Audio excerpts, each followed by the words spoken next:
Baik, Assalamualaikum warahmatullahi wabarakatuh. Selamat pagi, siang, ataupun sore bagi kita semua dan salam sejahtera untuk kita semua.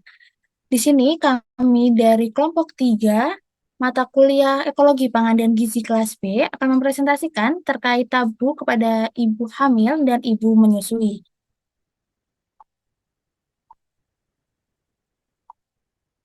Selanjutnya, di tim ini kita terdiri dari 12 orang, yaitu ada Cinta Sabita dengan NIM 057, lalu ada Auliana Nindi ya dengan NIM 065, lalu ada Siti Nur Harum Pujayanti dengan 067, lalu ada Syarifah dengan NIM 071, Ekus Purwantoro dengan NIM 077, Amanda Permata dengan NIM 078, Maulidia Zikria dengan NIM 087, lalu ada Regina Widya dengan NIM 094, Kusumastuti Handayani dengan NIM 096. Selanjutnya ada Gregorio Sandi dengan NIM 098 dan Yesiana Fitrianti dengan NIM 099 dan yang terakhir ada Zaneila dengan NIM 100. Selanjutnya pada presentasi kali ini kita akan membahas dari definisi tabu, selanjutnya ada konsep tabu, teori tabu, dan yang terakhir pembahasan lebih rinci terkait tabu. Yang pertama yaitu kita akan membahas definisi tabu yang akan dijelaskan oleh rekan saya. Baik, di sini saya akan membahas definisi tabu. Next.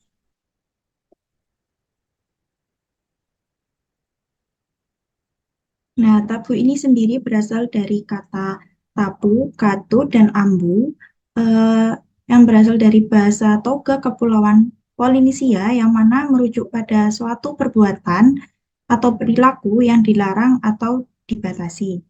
Nah, tabu ini menjadi larangan yang kuat yang mana terkait dengan aktivitas-aktivitas manusia atau adat sosial yang dianggap suci berdasarkan moral dan kepercayaan agama. Next.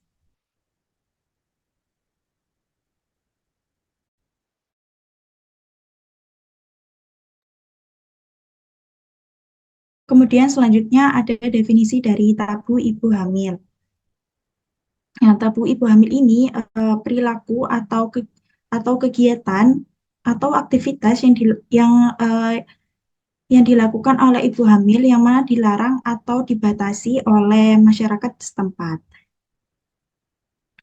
Biasanya di wilayah tertentu, biasanya di wilayah tertentu, tindakan suami ini diperhatikan saat istrinya hamil karena akan berpengaruh pada anaknya kelak. Namun bagi masyarakat yang tidak terbiasa, akan beranggapan bahwa hal tersebut itu tidak umum. Lalu selanjutnya ada tabu ibu menyusui. Nah, tabu ibu menyusui ini dilakukan apabila ibu menyusui itu melakukan aktivitas yang dilarang atau dibatasi selama menyusui. Nah, hal tabu yang sering dijumpai ini itu jenis tabu makanan dan tabu tindakan. Lalu sebagian masyarakat pun percaya hal tabu ini dari nenek moyang mereka yang turun-menurun. Sebagai ibu juga harus eh, memiliki hak untuk mengikuti hal tabu tersebut atau tidak dengan dibekali oleh pengetahuan mengenai pembiayaan ASI dari tenaga kesehatan. Next.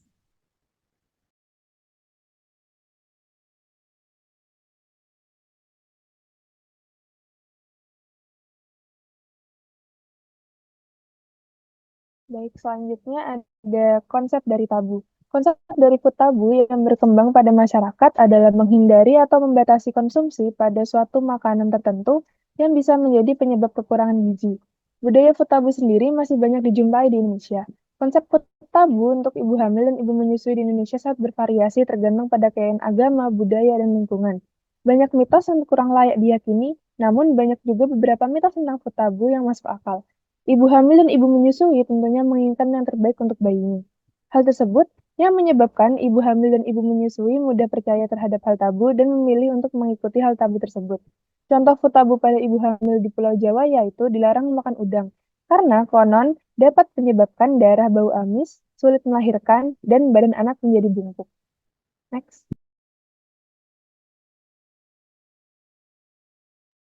Kemudian ada teori dari tabu ibu hamil dan menyusui ini. Yang pertama yaitu teori parental abuse. Next. Food tabu merupakan bagian dari kepercayaan atau tradisi budaya, di mana diturunkan ataupun diwariskan dari generasi ke generasi berikutnya. Nah, pantangan makanan pada suku tertentu tuh konsisten dan juga teori ini diperkuat dari dengan bukti-bukti bahwa terdapat suku-suku yang mempercayai pantangan makanan ini. Contohnya yaitu di Jawa Timur, Indonesia, wanita dari kelompok etnis Tengger menahan diri untuk tidak makan yang dianggap aneh seperti makanan yang lengket atau kembar. Kemudian ada juga di suku Jawa, eh, wanita hamil atau ibu menyusui itu tidak diperbolehkan mengonsumsi nasi goreng, tebu, durian, nangka atau nanas. Karena masyarakat Jawa mempercayai bahwa makanan tersebut dapat mempersulit persalinan. Kemudian di Nigeria Tenggara ada kepercayaan yang mengatakan bahwa anak-anak tidak boleh mengonsumsi daging siput. Orang-orang khawatir bahwa anak-anak akan berjalan seperti siput. Selanjutnya,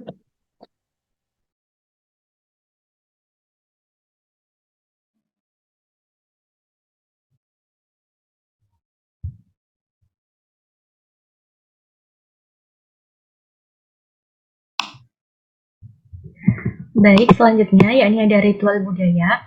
Seperti yang kita ketahui, jika di Indonesia terdiri dari banyak atau beragam tradisi dan juga adat istiadat. Salah satu praktik umum yang dilakukan di beberapa daerah, yakni salah satunya adalah ritual budaya yang berkaitan dengan kehamilan, di mana ibu hamil dan menyusui tunduk pada sejumlah ritual tabu di banyak budaya. Salah satu contohnya yakni larangan bagi ibu hamil atau menyusui untuk menghadiri acara keagamaan tertentu atau bersentuhan dengan benda-benda suci, seperti salah satu contohnya yakni tabu upacara yang tersebar luas. Tidak hanya itu, ibu hamil dan juga menyusui dilarang untuk makan makanan tertentu dikarenakan tidak disukai di banyak masyarakat karena dianggap sebagai ritual yang tabu, seperti untuk memakan daging tertentu ataupun memakan makanan yang pedas. Salah satu contoh dari ritual budaya yang mempengaruhi gizi ibu hamil dan juga menyusui adalah superstisi pada ibu hamil, yakni salah satu upaya untuk menanamkan nilai moral dan norma pada masyarakat sehingga meminimalisir penyimpangan moral. Salah satu contohnya yakni pada daerah Kebuang Tigo Baleh, di mana menerapkan superstisi yang diberikan kepada masyarakat khususnya ibu hamil. Salah satu tujuan superstisi di daerah tersebut yakni untuk memberikan nasihat kepada wanita hamil. Wanita yang sedang mengandung memiliki banyak larangan sehingga harus memperhatikan seperti postur duduk, berdiri, pola makan, tidur, dan kegiatan lainnya dengan baik.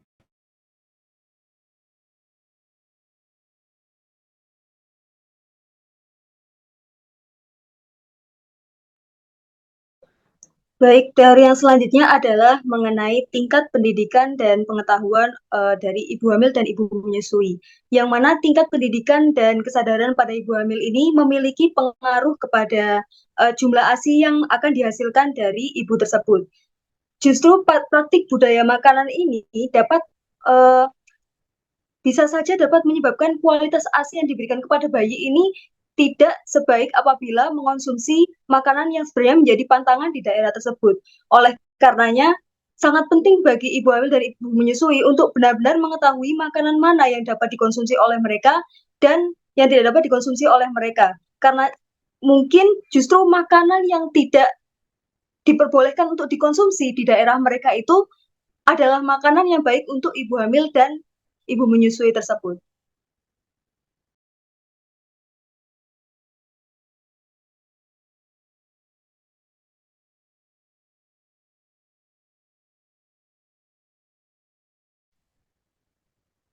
Selanjutnya adalah pembahasan mengenai definisi dan juga konsep tabu dari ibu hamil dan juga ibu menyusui.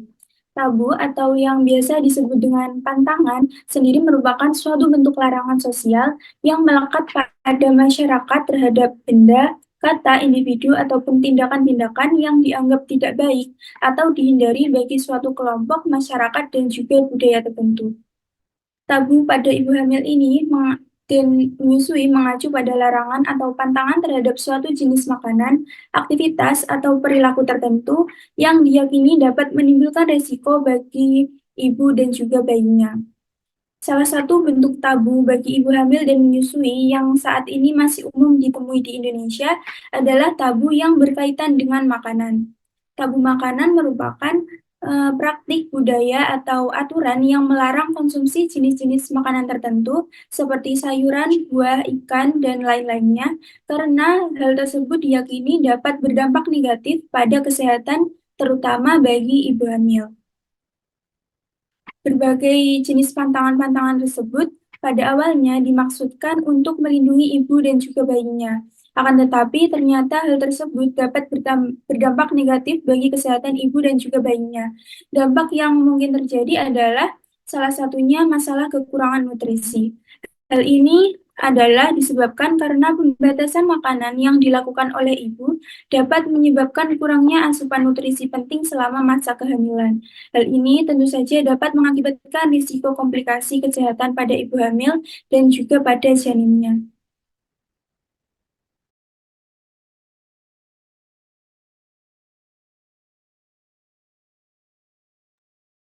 Selanjutnya ada jenis-jenis tabu. Jenis-jenis tabu terbagi menjadi dua, yaitu tabu makanan dan tabu budaya. Pada tabu makanan sendiri, tabu makanan adalah larangan mengonsumsi makanan tertentu berdasarkan kepercayaan atau tradisi tertentu. Contoh dari tabu makanan pada ibu hamil, yaitu yang pertama tabu makanan yang dianggap bersifat panas dan pedas seperti daging sapi atau kambing, nanas, jengkol, nangka, cabai, dan durian. Hal ini dianggap tabu karena masyarakat beranggapan bahwa makanan tersebut bersifat panas sehingga dapat menyebabkan kelambatan pertumbuhan janin hingga keguguran. Yang kedua, ada tabu makanan lainnya yaitu jamu tradisional. Makanan mengandung pengawet, obat tanpa resep akurat dokter, dan melinjo yang dapat menyebabkan bayi terlilit tai pusar. Lalu ada ikan, telur, dan ayam yang dapat membuat liang vagina menjadi licin dan luka persalinan yang tidak dapat cepat sembuh, serta luka menjadi bengkak hingga menjadi bernanah. Yang kedua, ada tabu ibu menyusui. Tabu makanan yang dianggap tidak lazim seperti pisang kepok yang menyebabkan bayi ompong dan bayam yang menyebabkan bayi kuning. Tabu makanan lainnya yaitu pemberian susu formula kepada bayi dengan usia kurang dari 6 bulan, serta tabu makanan ikan, telur, daging, dan juga ayam. Next.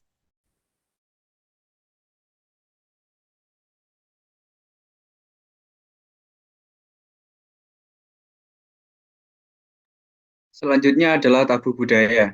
Next. Tabu budaya adalah pantangan atau tabu yang dianut di masyarakat berdasarkan kepercayaan dan tradisi yang diwariskan. Tabu budaya sendiri dapat dikatakan sebagai tabu kepercayaan. Tabu tersebut dapat berkaitan dengan makanan, aktivitas, serta perilaku ibu hamil dan menyusui.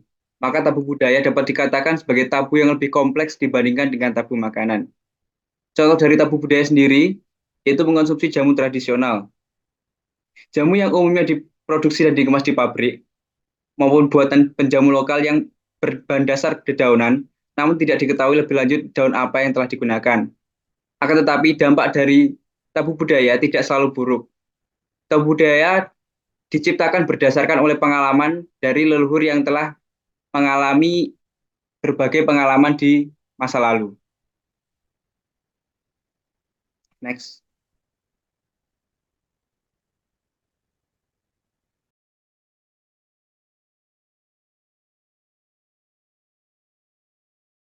Selanjutnya adalah dampak atau pengaruh pada tabu. Yang pertama ada 3, yaitu status gizi kurang, anemia, dan pemberian ASI eksklusif. Next.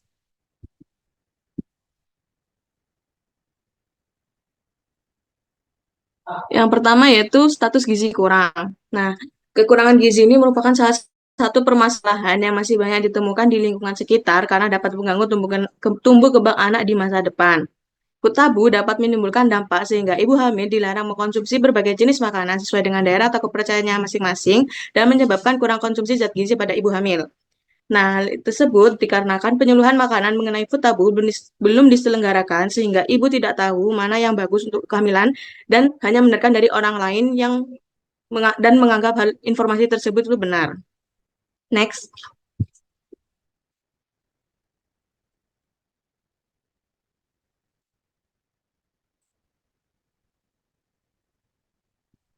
Selanjutnya ada anemia.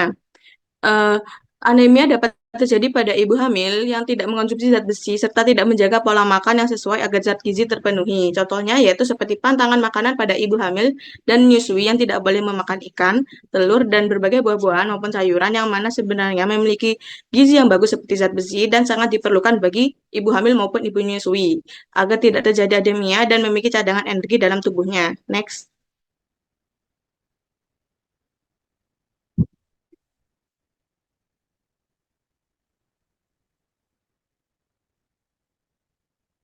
Selanjutnya yaitu pemberian ASI eksklusif. Pada ibu menyusui juga memiliki beberapa pantangan makanan yang dapat mempengaruhi ASI, seperti contohnya itu tidak boleh makan ikan dan telur karena dapat menyebabkan ASI nanti akan berbau amis.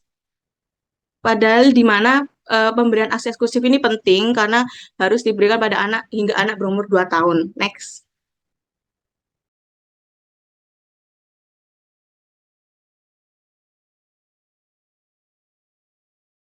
Selanjutnya adalah contoh tabu pada kejadian nyata. Yang pertama contoh tabu pada kehidupan kita ini, yang pertama itu pada masyarakat adat budaya Tolorang.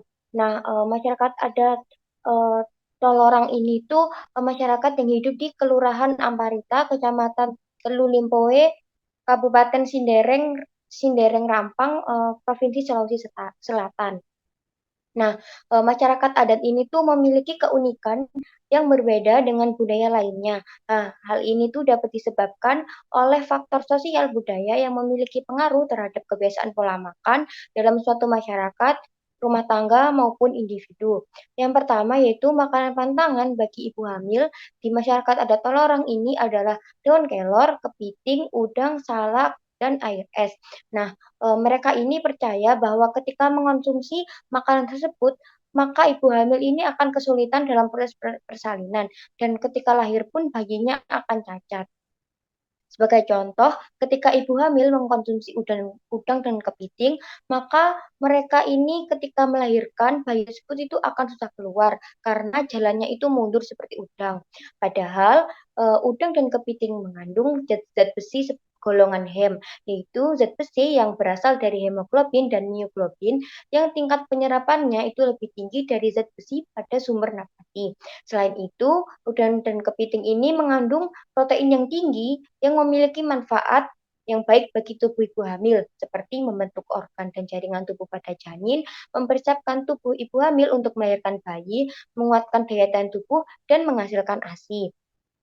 Yang kedua yaitu ibu hamil dilarang mengkonsumsi daun kelor karena daun kelor ini mengandung getah yang pedih sehingga ketika proses persalinan ini akan menimbulkan rasa sakit bagi ibu hamil.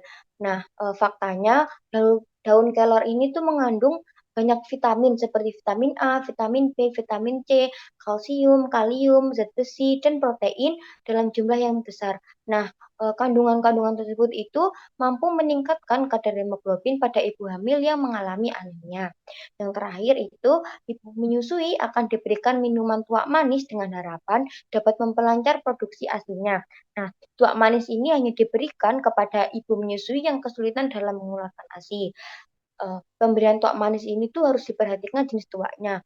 Nah, jenis tuaknya ini tuh harus bebas alkohol karena ketika alkohol ini dikonsumsi oleh ibu menyusui, kan alkohol ini tuh mengandung etanol. Nah, etanol ini tuh dapat menyebabkan bayi mengalami gangguan psikomotor yang mampu memperlambat tumbuh kembangnya.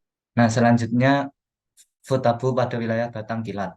Wilayah Batang Kilat ini berada di Desa Semeti, Kecamatan Medan, Labuhan Kota Medan, Sumatera Utara, yang berada di pesisir yang telah mengalami perkembangan modern. Tetapi pada kebiasaan makan pada ibu hamil sudah dilakukan secara turun-temurun, seperti makanan yang dilarang dimakan oleh ibu hamil seperti nanas, durian, dan makanan pedas. Nah, yang pertama buah nanas. Buah nanas dihindari oleh ibu hamil karena mengandung enzim bromelin yang dapat merangsang pelepasan prostaglandin dan dapat menyebabkan kontraksi uterus. Padahal dalam 100 gram buah nanas mengandung kalori 52 kalori, protein 0,40 gram, lemak 0,20 gram, karbohidrat 16 gram, fosfor 11 mg, besi 0,30 mg, vitamin A 130 mg, vitamin B 0,80 mg, dan vitamin C 24 mg. Yang kedua yaitu buah durian. Durian dihindari oleh ibu hamil karena mereka percaya bahwa memakan buah durian akan menyebabkan panas dalam kandungan. Yang ketiga, ibu hamil menghindari memakan makanan pedas karena makanan pedas ini dapat meningkatkan pelepasan hormon prostaglandin yang akan membuat otot terangsang sehingga membuat kontraksi. Seperti dirasakan seperti merasa akan melahirkan.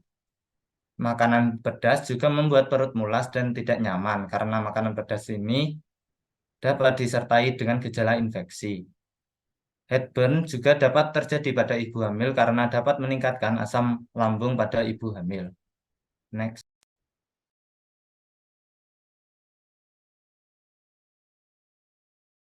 Selanjutnya yaitu kesimpulan. Yang pertama, tabu merupakan bentuk larangan sosial yang melekat pada masyarakat. Nah, tabu itu dalam bahasan kali ini terbagi menjadi dua, yaitu tabu ibu hamil dan ibu menyusui, yang mengacu kepada jenis makanan, aktivitas, maupun perilaku yang dapat menimbulkan resiko baik kepada sang ibu ataupun kepada bayinya. Yang kedua, yaitu terdapat beberapa jenis tabu yang sering ditemui pada ibu hamil dan ibu menyusui, yaitu tabu makanan, ya, ataupun larangan mengonsumsi makanan tertentu seperti mengonsumsi daging sapi yang mendapatkan efek panas dan pada ibu hamil dan mengonsumsi pisang kepoh pada ibu menyusui dapat menyebabkan bayi ompong. Nah, selanjutnya yaitu yang kedua, tabu budaya, di mana pantangan atau tabu yang dianut oleh masyarakat ataupun lingkungan tempat tinggal ibu tersebut, seperti mengonsumsi jamu ketika hamil untuk menjaga kestabilan ibu hamil serta tabu kepercayaan. Yang ketiga yaitu dampak dari tabu pada ibu hamil dan menyusui, antara lain yaitu dapat menyebabkan status gizi kurang akibat ibu hamil dilarang mengonsumsi jenis makan tertentu, terjadinya anemia kepada pola makan yang tidak sesuai sehingga menimbulkan kekurangan zat besi, serta bertambah pada pemberian ASI eksklusif. Dan yang terakhir, yaitu contoh tabu pada ibu hamil dan ibu menyusui, yaitu mengonsumsi daun kelor, udang, salak, dan air es pada masyarakat adat Tolong. Sindereng, Rampang yang dipercaya dapat menyulitkan proses persalinan. Selain itu juga adanya larangan makan nanas, durian, dan makanan pedas pada ibu hamil di Desa Seimati, Medan, yang dapat menyebabkan kontraksi dan hilangnya kesadaran serta mulas. Selanjutnya yaitu daftar pusaka yang kami gunakan dalam penyusunan makalah terkait tabu pada ibu menyusui dan ibu hamil.